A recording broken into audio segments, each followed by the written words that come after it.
할렐루야. 오늘 제목은 환난 때 나를 멀리하지 마옵소서라는 제목으로 말씀을 증거하려고 합니다. 11절에 보면 나를 멀리하지 마옵소서, 환난이 가깝고 도울 자가 없나이다 라고 말씀합니다. 이 시편은 대개 다윗이 저자라고 그렇게 추측을 하고 있습니다. 다윗은 고난을 많이 받은 사람 가운데 하나인데, 그는 그 많은 고난을 당할 때에 하나님 외에는 자기를 도와줄 자가 없다는 그런 확신을 가지고 살았습니다. 그가 믿었던 사람들이 그에게 실망을 갖다주고, 또 그가 충성했던 주군이 그를 버리고, 또 자녀들이 그에 대해서 배반을 하고, 그래서 많은 고난과 어려움을 당한 사람입니다. 그래서 그는 오늘 이 말씀이 누구보다도 그에게 실감이 나는 그런 말이라고 우리는 생각할 수 있습니다. 환난이 가깝고 도울 자가 없다 하는 말은 환난이 그에게 닥쳤다는 말씀입니다. 가깝다는 말은 그냥 가까이 왔다는 뜻이 아니고 이미 환난이 그에게 닥쳤다는 뜻입니다. 그렇기 때문에 하나님이 자기를 멀리하지 말아 달라고 그렇게 말씀을 하고 있습니다. 환난이 그에게 왔지만은 도울 자가 없다, 그렇게 고백합니다. 어떻게 보면 좀 우리가 보기에는 이해가 안 갈 수가 있습니다. 다윗은 왕이고 그 주위에는 도울 자들이 많이 있고 시종들도 있고 호위무사들도 있고 그에게는 왕이라는 권력이 있습니다마는 어려움을 당할 때에는 아무도 그에게 도움이 될 수 없었다는 뜻입니다. 많은 도움이 있을 것 같지만 실제로 고난을 당하고 어려움을 당할 때 그를 돕는 사람들이 없었다는 말씀입니다. 그러니까 하나님을 향해서 나를 멀리하지 마옵소서, 나를 도울 자가 없는데 주님까지 나를 멀리하시면은 나에게는 소망이 없다는 그런 뜻입니다. 오늘 우리들도 마찬가지입니다. 우리가 어려움을 당하고 시련을 당할 때 우리에게 진정으로 도움을 줄 자들은 거의 없습니다. 특별히 내가 잘 나갈 때는 친구들도 많고 또 나를 위로하는 자들도 많지만은 고난을 당하고 어려움을 당할 때에는 다 멀어지는 것이 세상의 인심입니다. 그래서 우리 속담에도 참된 친구는 어려움을 당할 때 알아본다고 그런 말이 있을 정도죠. 자기에게 돈이 많이 있고 자기 삶이 평안할 때는 친구라고 따르는 사람들이 많고 주위의 사람들이 덕실거리지만은 어려움을 당하고 돈이 없어지고 고난을 당하면 고립무원이 됩니다. 아무도 그를 가까이 하는 사람이 없다는 것이 우리의 경험이고 또 많은 사람의 경험입니다.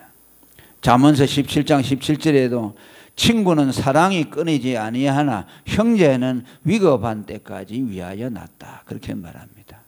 친구가 사랑이 끊이지 않지만 위급할 때는 진정한 도움을 주지 못한다는 뜻입니다. 또 이것은 다른 한 가지 의미가 있는데, 사람들이 나를 돕지 않아서 도움을 얻지 못한다는 의미도 있지만 실로 나를 도울 자들은 이 세상에 없다는 뜻이기도 합니다. 실로 그러죠. 우리가 고난을 당할 때, 어려움을 당할 때 누가 우리를 도와줄 수가 있겠습니까? 뭐 돈이 없을 때는 누가 돈을 좀 빌려주기도 하고 돈을 좀 줄 수도 있지만은 우리가 몸이 아프거나 인간의 힘으로 해결할 수 없는 환난이 올 때는 사람의 도움이라는 것이 아무런 소용이 없습니다. 내 몸이 아플 때 부모 형제라도 그를 대신 아파해 줄 수 없습니다. 정신적인 어려움과 고통을 당할 때에도 나를 도와줄 자는 없습니다. 그러죠? 그때는 오직 하나님만이 우리에게 도움이 됩니다. 그래서 바울이 내가 환난을 당할 때 주님만이 나를 도울 수 있기 때문에 나를 멀리하지 말아달라고 그렇게 고백하고 있는 것입니다. 실제로 이 말씀은 예수님 자신에게 해당이 되는 말씀입니다. 시편 22편은 메시아에 대한 예언의 장이라고 신학자들이 말하고 있습니다. 여기에 예수님의 고난과 모든 예언들이 다 담겨 있습니다. 실제로 예수님은 십자가를 앞두고 제자 베드로에게 자기의 죽음을 말했을 때 도움을 주지 못했습니다. 그리하지 마옵소서라고 말하면서 오히려 예수님에게 마귀짓을 했습니다.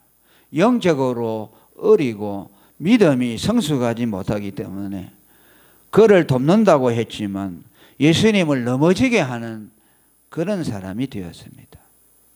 진정으로 사람은 사람을 도울 수 없다는 것이죠. 예수님이 그랬죠. 너는 나를 넘어지게 하는 자로다라고 말합니다. 베드로는 진정으로 예수님을 위해서 걱정했지만 사실은 그것이 마귀의 짓에 불과했습니다.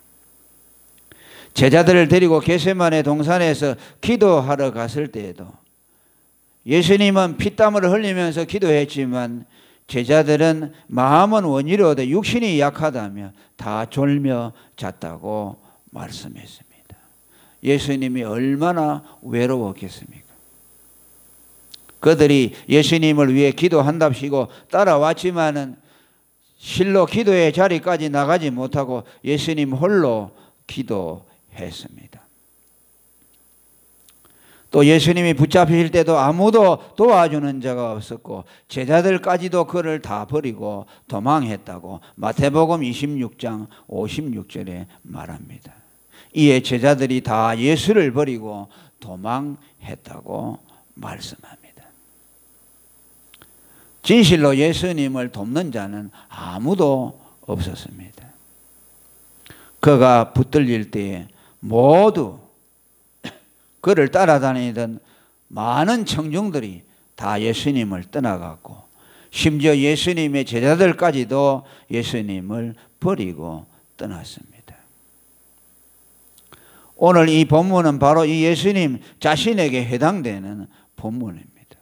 그래서 나를 멀리하지 마옵소서라는 말은 환난 때 도울 자가 없으니 하나님이 내 가까이서 위로가 되어 달라는 말씀입니다. 도울 자가 없는 이 지경에 하나님마저 나를 멀리 하신다면 나는 이 고난을 이길 힘이 없다는 말씀입니다. 시편 71편도 다윗의 시로 추정이 되는데 그 역시 이렇게 고백합니다. 나를 늙은 때에 버리지 마시며 내 힘이 쇠약한 때에 떠나지 마소서라고 기도합니다. 다윗은 자기의 노후에 모든 소망이 사라지게 될 때에 주님만이 나의 소망이 되어달라고 나의 힘과 나의 친근한 자가 되어달라고 기도했습니다. 오늘 우리들도 이런 기도가 필요하지 않나 생각이 됩니다. 시편 64편 1절에도 46편 1절에도 하나님은 우리의 피난처시요 힘이시니 환난 중에 만날 큰 도움이시라고 말합니다. 여러분이 환난과 어려움을 당하며 여러분이 시련 중에 있다면 주님께서 함께해 주시기를 기도해야만 합니다. 시편 119편 92절에도 주의 법이 나의 즐거움이 되지 아니하였다면 내가 고난 중에 멸망하였으리라고 말합니다. 이 시편 기자도 고난 가운데 이길 수 있는 비결은 하나님의 말씀이라고 그가 적고 있습니다. 오늘도 여러분 주님의 말씀이 여러분들의 위로가 되기를 바랍니다. 하나님을 친근히 함이 여러분들의 위로가 되기를 바랍니다.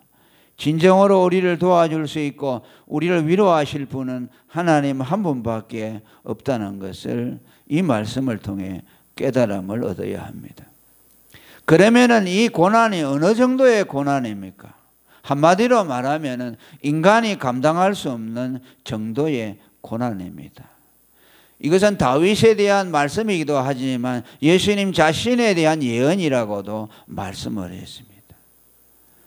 다윗이 아무리 고난이 크다고 해도 예수님이 당한 십자가의 고난과는 비교할 수가 없지만은 그래도 다윗의 고난을 통해서 예수님의 고난을 상징적으로 보여주고 있습니다.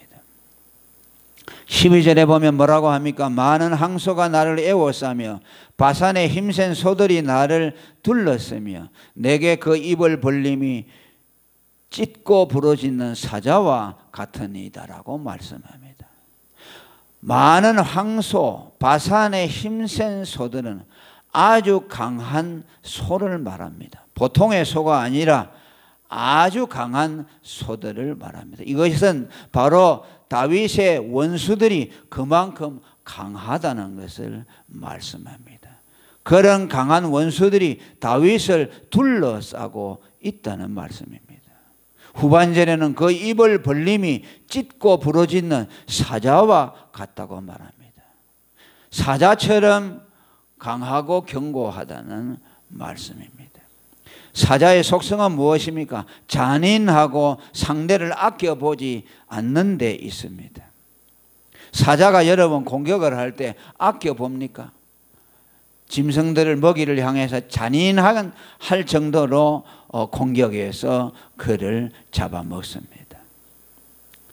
악한 사단을 성경은 마귀에 비유하고 있습니다. 베드로전서 5장 8절에도 너희 대적 마귀가 우는 사자같이 두루다니며 삼킬 자를 찾는다고 말씀합니다. 다윗의 원수만이 아니고 예수 믿는 모든 성도들에게 악한 원수 마귀는 공격하며 우리들을 그의 희생 제물로 삼으려고 발악을 하고 있습니다. 그는 성공할 수 없습니다.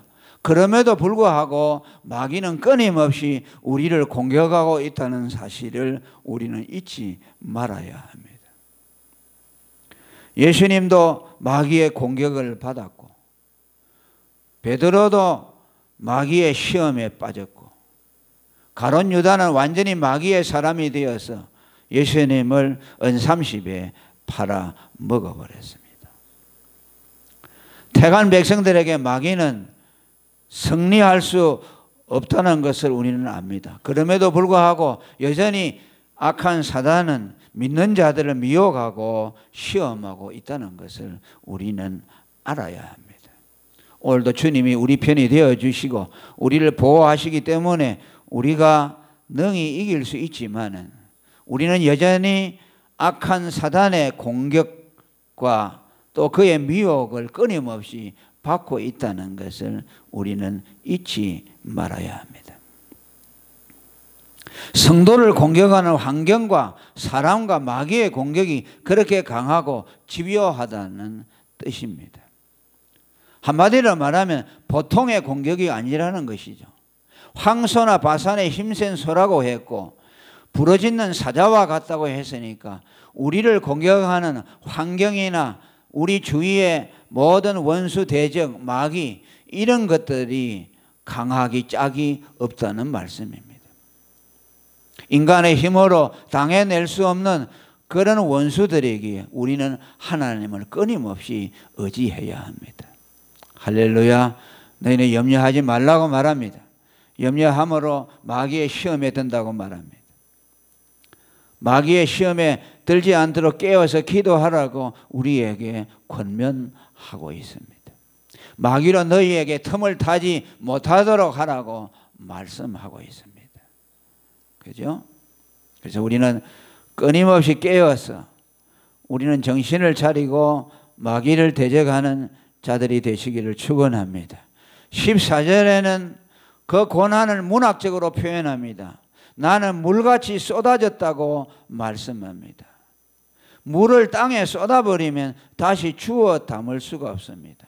성도에게 닥치는 고난이 너무 극심해서 도무지 회복할 수 없을 정도가 되었다는 말씀입니다. 또 한 의미는 세상에서 버림을 당해 회생 불가하다는 뜻이기도 합니다. 그 고난이 얼마나 끔찍했으면 그는 고난을 통해서 물같이 쏟아져 버렸다고 말씀을 하고 있습니다. 또 내 모든 뼈는 어그러졌다고 말합니다. 14절에 계속해서 말씀했습니다. 육신적인 고통이 너무 심해서 뼈가 어그러졌다는 말이죠.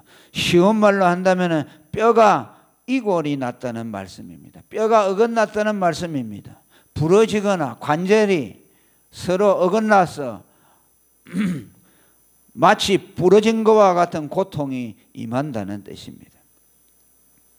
그러니까 그 고통이 얼마나 극심하다는 것을 우리에게 보여줍니다. 이것은 영육간의 고통을 말씀합니다. 또 내 마음은 촛밀 같아서 내 속에서 녹았다고 말합니다. 이는 고통이 너무 극심하여 마음이 촛물같이 녹아버렸다는 뜻입니다. 마음이 그냥 흐물흐물흐물 녹아져 버렸다는 뜻입니다. 마음이 그만큼 약해졌다는 뜻입니다. 얼마나 고난과 시련이 컸으면 촛불같이 초가 녹는 것처럼 마음이 녹았겠습니까? 우리 한국 속담에는 심장이 녹았다고 하죠. 그죠? 너무 힘든 어려움을 겪으면 내 심장이 내 다 녹아버렸다고 그렇게 말하죠. 고통이 그만큼 극심했다는 뜻입니다. 우리가 어려움을 당하고 고난을 당하고 시험에 들어서 고통 가운데 있으면 우리 마음이 약해지고 우리 역시 그렇게 될 수밖에 없습니다. 베드로전서 6장에 너희가 이제 여러 가지 시험을 인하여 잠시 근심하게 되지 않을 수 없었으나 라고 말합니다. 믿음이 있는 사람도 고통이 극심할 때에 촛물처럼 마음이 녹아지고 잠깐 근심하게 된다고 말씀합니다. 고린도서 1장 8절에 바울이 당한 환난에 대해서 말합니다. 힘에 지나도록 심한 고생을 받아 살 소망까지 끊어졌다고 합니다. 촛물같이 자기의 마음이 녹았다는 그런 뜻입니다. 이것은 바로 예수 그리스도가 십자가상에서 당하신 고난에 대한 예언이기도 합니다. 어떻게 보면 오직 예수님께만 해당되는 말씀이라고 할 수가 있죠. 다윗이 당한 고난을 좀 부풀려 가지고서 예수님의 예언을 여기에 담아 놓았다고 할 수 있습니다. 예수님께서 십자가를 앞에 두고 겟세마네 동산에서 그 마음을 뭐라고 했습니까? 내 마음이 심히 고민하여 죽게 되었다고 말합니다. 이것은 마음이 촛물처럼 녹아졌다는 이 말씀의 성취입니다. 마태복음 26장 37절에서 38절까지 말씀합니다. 그리고 십자가를 지시고 골고다 언덕을 올라가시며 채찍에 맞으시고 십자가에 달려 양손 양발에 못이 박히실 때 뼈가 어그러지고 마음이 고통으로 촛물처럼 녹았습니다. 우리는 짐작도 할 수 없죠. 십자가를 지고 가는데 가다가 넘어지고 넘어지니까 요셉이 그 아리마대 요셉이 지나가다가 그 예수님의 십자가를 억지로 짊어지고 갔다고 했습니다. 얼마나 힘들었으면 그렇겠습니까? 채찍에 맞으시고 가시 면류관을 쓰시고 양손 양발에 못이 박히시고 마지막에는 옆구리에 창이 찔렸습니다. 그때 예수님의 마음은 말 그대로 촛물처럼 녹아버렸고 물이 쏟아진 것처럼 그는 모든 것이 다 절망 끝에 이르렀습니다. 15절에 내 힘이 말라 질그릇 조각 같다고 말합니다. 심한 고난으로 몸이 깨어진 질그릇처럼 되어버렸다는 말씀입니다. 질그릇 조각이라는 말은 그릇이 깨어졌다는 뜻이죠. 힘이 말랐다는 말은 모든 진액을 다 쏟아서 힘과 기운이 다 빠져버렸다는 뜻입니다. 예수님이 그렇게 되셨다는 뜻입니다. 내 혀가 이틀에 붙었나이다. 무슨 말입니까? 혀가 이틀에 붙어서 혀 움직일 힘도 없었다는 말입니다. 말할 힘도 없을 정도. 사람이 죽으면 혀가 빠진다고 하죠. 꼼짝 안 하죠. 죽은 사람과 방불해졌다. 얼마나 힘이 없으면 혀가 이틀에 붙어 가지고서 그 혀를 움직일 힘이 없었겠습니까? 그의 죽음 직전의 상태를 말씀합니다. 주께서 또 나를 사망의 진토에 두셨다고 15절에 계속해서 말씀합니다.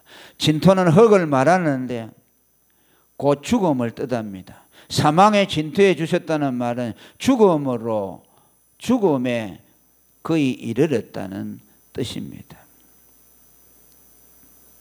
16절에 더 확실하게 말합니다. 개들이 나를 에워쌌으며 악한 무리가 나를 둘러 내 수족을 찔렀나이다라고 말합니다. 이것은 예수님이 십자가에서 고난받았을 때 개들과 같은 악한 무리가 예수님의 수족 손과 발에 못을 박았다는 것을 예언하고 있습니다.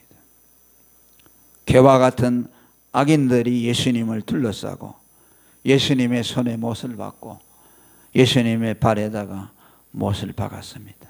예수님의 수족을 그 강한 못으로 찔렀다고 말씀합니다. 신약에서 그대로 이루어졌습니다. 예수님이 우리를 위해서 이렇게 고난을 당했다는 말씀이죠. 그러실 이유가 하나도 없는 분이 하나님의 아들께서 우리들의 죄를 대속하기 위해서 개들에게 둘러싸여서 수족이 못으로 박히도록 했습니다. 17절에 내가 내 모든 뼈를 셀 수 있나이다 라고 말씀합니다.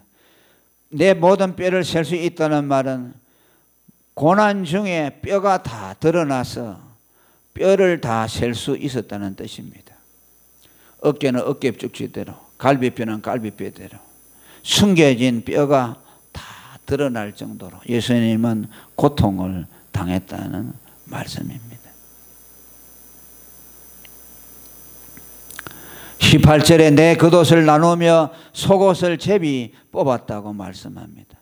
이 역시 신약에서 그대로 응해졌습니다. 요한복음 19장 24절에 군병들이 서로 말하되 이것을 찢지 말고 누가 얻나 제비 뽑자 하니 이는 성경에 저희가 내 옷을 나누고 내 옷을 제비 뽑나이다 한 것을 응하게 하려 합니다. 오늘 시편 22편 18절의 말씀을 요한복음 19장에 그대로 인용하면서 그 말씀이 예수님께 응해졌습니다. 그죠? 예수님은 이렇게 고난을 당하시고 하나님께서 멀리하지 말라고 그렇게 예수님이 하나님께 호소했습니다. 이런 인간으로서 감당할 수 없는 수많은 고난을 당하면서 하나님 나를 멀리하지 마옵소서라고 하나님이 십자가에서 부르짖었지만 그러나 하나님은 예수 그리스도를 외면하셨고 버리셨습니다. 그래서 엘리 엘리 라마 사박다니 하나님이여 하나님이여 왜 나를 버리시나이까 라고 하나님께 기도하고 운명했습니다. 그것은 그의 버리심으로 그의 저주로 말미암아 우리가 구원을 받게 되기 때문입니다. 예수님은 십자가에서 운명하실 때까지 하나님 앞에 호소했습니다. 나를 멀리하지 마옵소서, 나를 버리지 마시옵소서 라고 했지만 하나님은 끝내 그를 버리셨습니다. 그러지 않으면 저와 여러분이 구원받을 수 없기 때문에 그래서 예수님은 말을 닿을 수 없는 참혹한 고통을 받으심으로 우리를 죄와 사망에서 건져내 주셨습니다. 오늘도 이 말씀을 생각하면서 저와 여러분이 다시 한번 주님의 그 사랑과 희생을 생각하고 우리를 위해서 말로 할 수 없는 수많은 고통을 당하신 그 예수님, 그 예수님 때문에 내가 살아났다는 것을 생각하고 우리들도 주님을 사랑하고 그 주님을 위해서 우리의 남은 생애를 바칠 수 있기를 축원합니다. 통성으로 기도하겠습니다. 하나님